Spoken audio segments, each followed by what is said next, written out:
suis Dina de Dina Coaching, coach personnel professionnel et formatrice en communication. Il y a de cela quelques temps, nous avons démarré une thématique, large thématique, qui s'intitule les 5 habitudes des personnes qui réussissent. Et dans le cadre de notre précédente vidéo, nous avions abordé la première habitude qui est celle d'avoir une vision et des objectifs clairs. Alors si vous n'avez pas encore pris le temps de regarder cette vidéo, je ne peux que vous inviter à le faire. Elle est disponible dans ma page, dans ma chaîne Dina Coaching. Alors, abordons ensemble aujourd'hui notre deuxième habitude. La deuxième habitude des personnes qui réussissent, c'est qu'elles gèrent leur temps en fonction de leurs priorités. Et oui, nous allons aujourd'hui parler de la gestion du temps. Nous avons tous 24 heures par jour. Nous avons tous la même durée de temps. Quel que soit notre rang, notre statut, notre âge, c'est une denrée que nous avons de façon tout à fait équitable. Par contre, ce qui diffère d'un individu à un autre, c'est la gestion du temps qu'il en fait, la gestion de cette ressource, la gestion de cette denrée.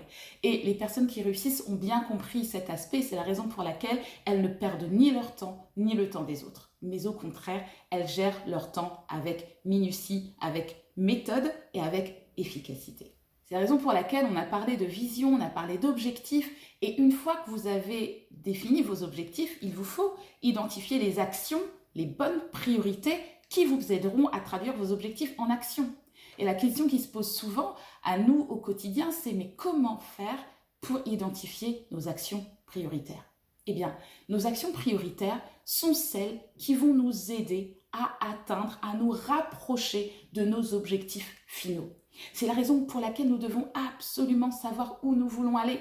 Nous devons absolument savoir ce que nous voulons faire, sinon le risque, c'est vraiment de vivre au quotidien au gré des vents, au gré des circonstances, au gré des marées, sans aucune productivité. Et ça, aïe aïe aïe, ça devient compliqué. Donc il nous faut véritablement savoir quels sont nos objectifs, qu'est-ce que nous visons pour nous aider, pour nous permettre au quotidien d'avoir une gestion du temps efficace. Et pour ce faire, eh bien, il va y avoir des compromis à réaliser, il va falloir apprendre à dire non parfois, parce qu'effectivement, on n'a pas de temps à perdre. Alors, voyons ensemble quelques astuces qui peuvent nous permettre d'avoir une gestion du temps efficace et productive. La première chose que nous pouvons évoquer, c'est l'importance d'avoir un agenda. Et oui, ça peut sembler tout simple, mais c'est tellement important.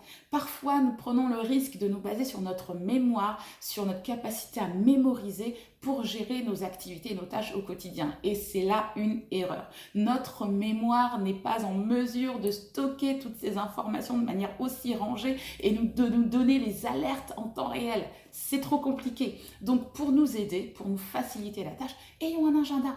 Que ce soit un agenda papier, que ce soit un agenda numérique, que ce soit sur notre smartphone, ayons un agenda pour identifier, pour noter toutes les actions que nous devons réaliser.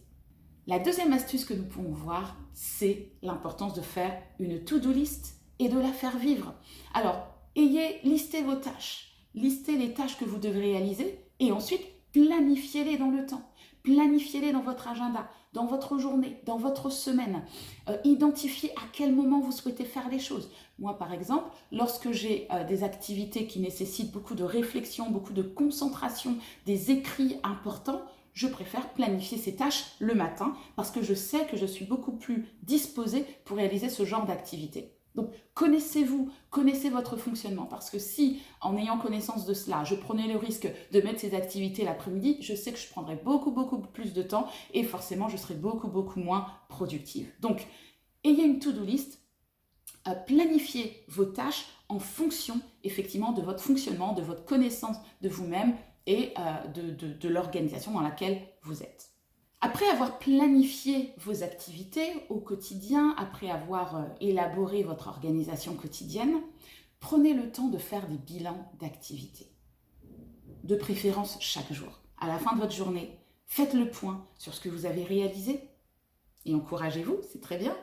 Et identifiez les tâches que vous n'avez pas réalisées et que vous devez reporter. Ça vous permet d'avoir un suivi de vos actions de manière justement à ne rien oublier. Donc faites un bilan quotidien ou du moins régulier de vos activités. Ensuite, il est très important que vous puissiez distinguer ce qui est urgent de ce qui est important. Parce qu'en fonction de ces différents paramètres, vous n'aurez pas la même attitude, le même fonctionnement. Et là, je fais référence à la méthode Eisenhower, qui est un outil pragmatique de gestion de notre temps et de nos priorités. En ce qui concerne ce qui est urgent, important, non urgent et non important, par exemple, si vous avez des activités urgentes et importantes, eh bien, cela détermine le fait que ce soit des activités que vous devez absolument réaliser en priorité. Les activités urgentes et importantes doivent être réalisées en priorité.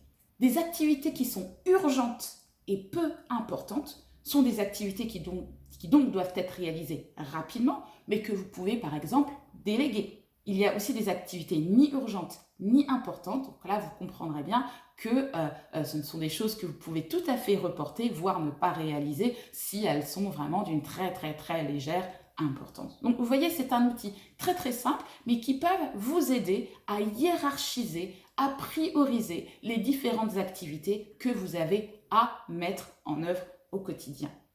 Ensuite, osez demander de l'aide. Et oui, il y a certainement quelqu'un qui sait faire autour de vous ce que vous avez besoin de faire et peut-être dans une meilleure dimension, et ça vous permettra de gagner du temps, demander de l'aide, demander des conseils, déléguer certaines tâches que vous ne pouvez pas réaliser ou que vous souhaitez ne pas réaliser dans l'immédiat. Ça vous permettra d'avancer, ça vous permettra de gagner du temps parce qu'il y a certainement quelqu'un qui peut vous aider à avancer là-dessus de la même manière que vous êtes certainement la réponse également pour l'avancée de quelqu'un. Donc soyons humbles et osons demander de l'aide. Voilà donc quelques astuces, quelques indications qui peuvent vous aider à améliorer votre gestion du temps et devenir des personnes efficaces et productives. Alors, nous voici au terme de notre vidéo sur la gestion du temps et des priorités. La fois prochaine, nous aborderons la 3e habitude. D'ici là, je vous invite à vous abonner à la page d'Inaim Coaching, à liker la vidéo et à commenter. Et je me ferai un plaisir, bien évidemment, de répondre à vos questions. Donc, je vous dis à très bientôt pour une nouvelle vidéo avec Inaim Coaching.